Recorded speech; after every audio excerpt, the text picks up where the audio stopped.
Hi guys, and welcome back to another video. If you're new to my channel, my name is Poppy and I'm currently in recovery from an eating disorder. I've got a big challenge ahead of me this evening, and I just wanted to make this video to talk about facing fears in recovery and how I go about it. So I would love for you to give this video a watch and connect with me on Instagram at positively_poppy, and it would mean the world to me if you could give this video a thumbs up. Right, let's get on with the video. I really wanted to talk to you while I get ready and do my makeup, something I really want to talk about.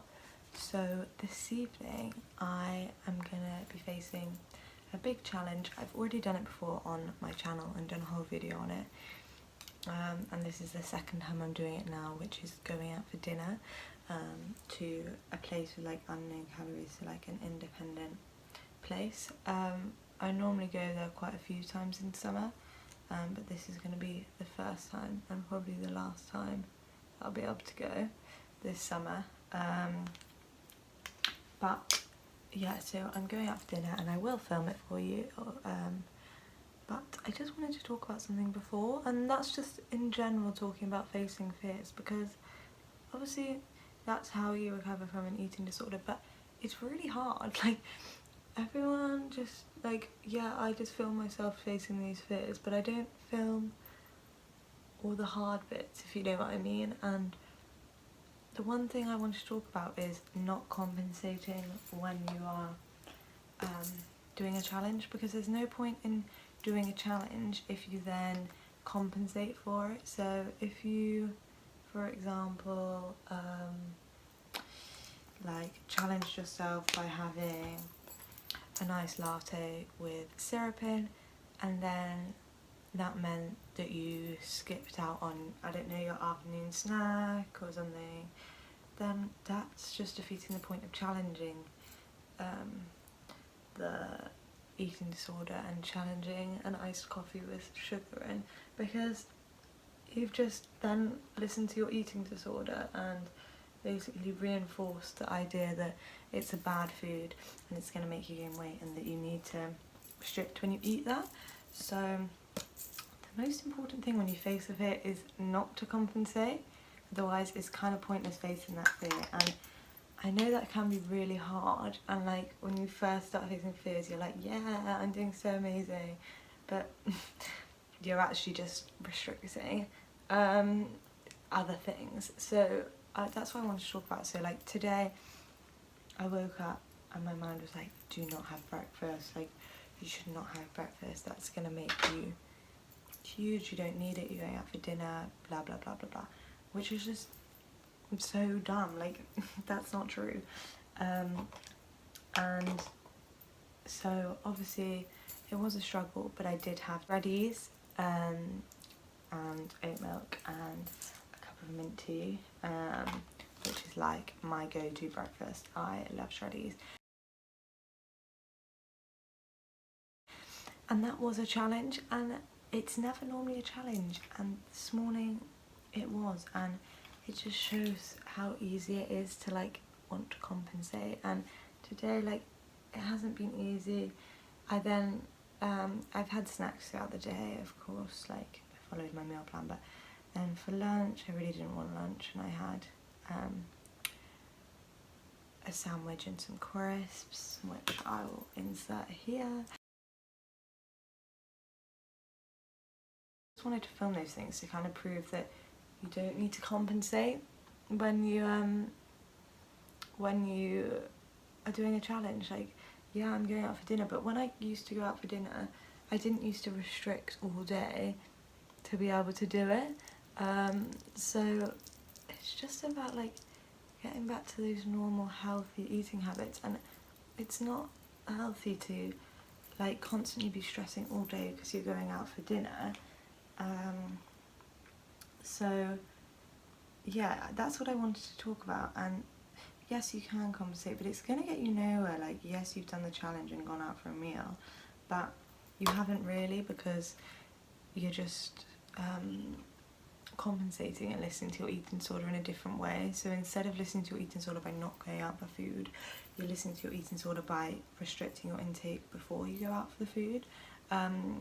So yeah, that is my biggest advice and thing that I wanted to talk about is, yes, you can do this challenge, but you need to not compensate, and that's why I wanted to film it, because I wanted to show you it's okay to go out for a meal and not compensate. And yes, I haven't filmed everything throughout the day because I wasn't really filming throughout the day. I was just planning on doing this sit down and to the restaurant this evening. But yeah, that's what I wanted to talk about, and I just wanted to remind you guys that it's okay to eat out, and it's okay to have more some days than others. Like, that's normal. Your body isn't an exact calculator. It doesn't have the exact needs it needs every day, and like it across the 365 days of the year, what is this one day having more food gonna do to you? Or like 50 days of more food compared to the 365. Like, do you know what I mean? Out of like your whole life, think how many days are in your life. This one day of eating more isn't gonna hurt you.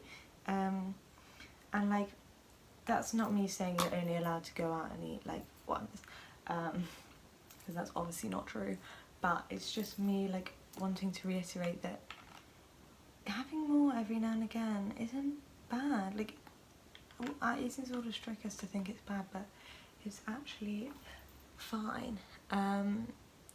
Anyway, I feel like I've been rambling for ages, and you guys are probably like, can you shut up and just get on with doing your makeup and show us where you're going for dinner and what you're having. I am really quite stressed about this today.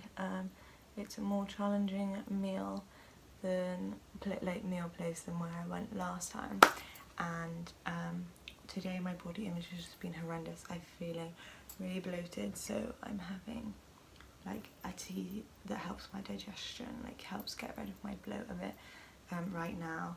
But like, I'm just worried that I'm not going to feel comfortable in my nice outfit that I've planned, and like it's gonna ruin my mood. But I'm focusing on the now, literally just thinking about now, trying not to think about what I'm gonna order or like how much I'm gonna be eating, and like stopping that mental calculator by keeping distracted.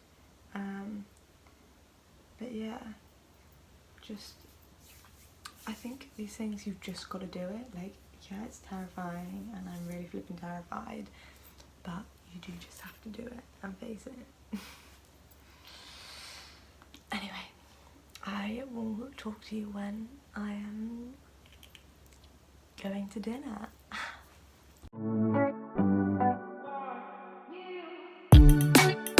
This is what I'm wearing: this top, this skirt, these shoes, and this jacket, because it's going to be cold because we're outside.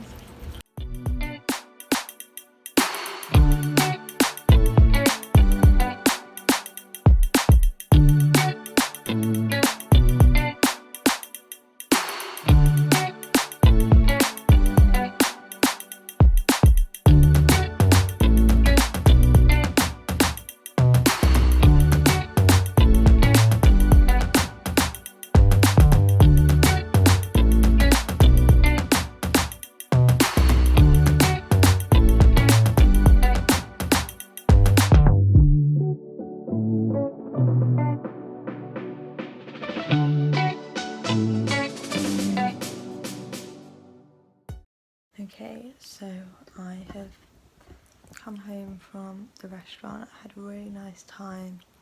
I went there with my mum, my cousin and my auntie, and it was really nice, really relaxed, and I am really happy I did it.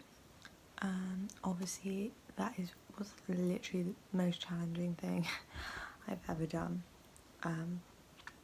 My mind is completely freaking out, like, yeah, my mind is going crazy right now. But as I always say, the memories of tonight will last forever, and the guilt will only last for a short time. The guilt is temporary, but the memories are permanent, and so I'm gonna sit and read my new book that I've just started today, and let the guilt pass. Obviously it's a horrible feeling to sit with in the moment, but it's worth it because the more I do it, the less guilt I'm going to feel. And last summer I was able to go get these pizzas regularly and not even care and not feel the need to compensate, so that's normal, and I'm working back to getting back to normal. So yeah, I just went for dinner again, which is really scary, but I did it and it was amazing and I had a lovely time, and it's so nice going back to doing normal things. I literally couldn't get my words out, but yeah, I am now gonna read my book, distract myself and go to bed when I'm tired. Thank you so much for watching, guys. I'm gonna end the video here, and I hope to see you in the next one.